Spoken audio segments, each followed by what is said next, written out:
Welcome to the Connect Secure Administration and Maintenance e-learning video. In this session, we will review Pulse Connect Secure troubleshooting tools.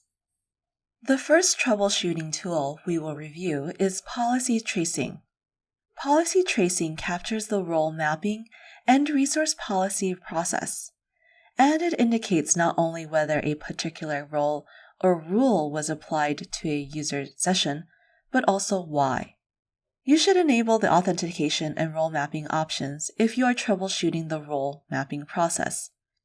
The web policies and file policy options relate to resource policy processing.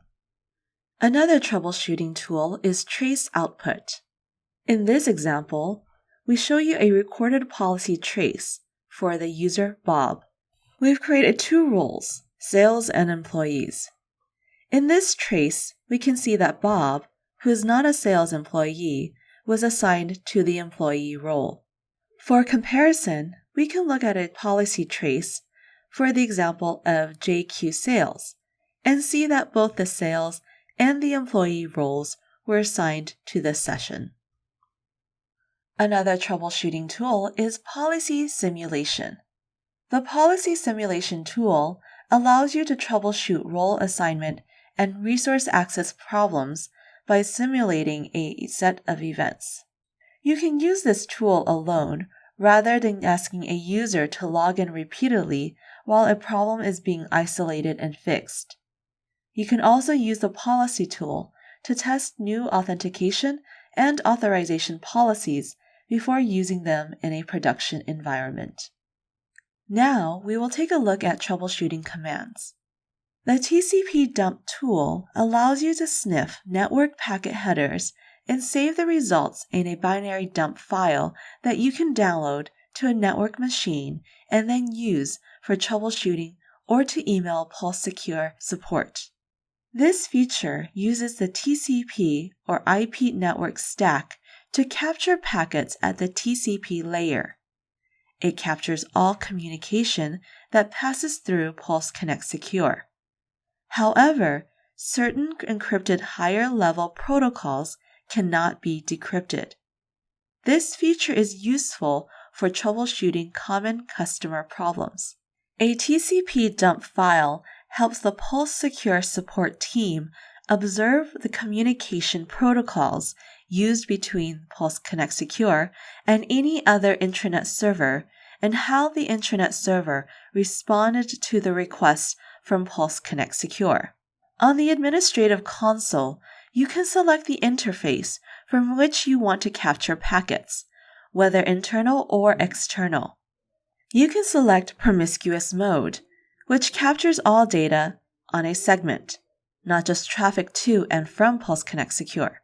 Then you can specify a filter. To sniff network packet headers, follow the following steps. Step 1.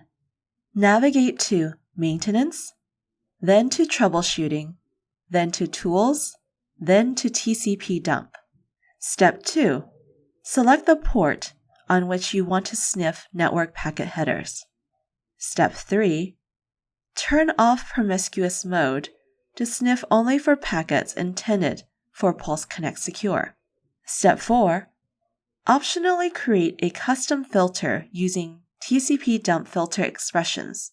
This option provides the ability to filter the sniffed network packets so that the resulting dump file contains only the information you require. Step 5.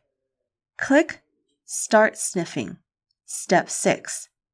Click Stop Sniffing to stop the sniffing process and create a binary file. You have access to 4 command line testing tools. The ping, traceroute, and NSL lookup tools are all the standard Unix commands. The ARP command is basically the Address Resolution Protocol ping. It sends an ARP request to the specified server.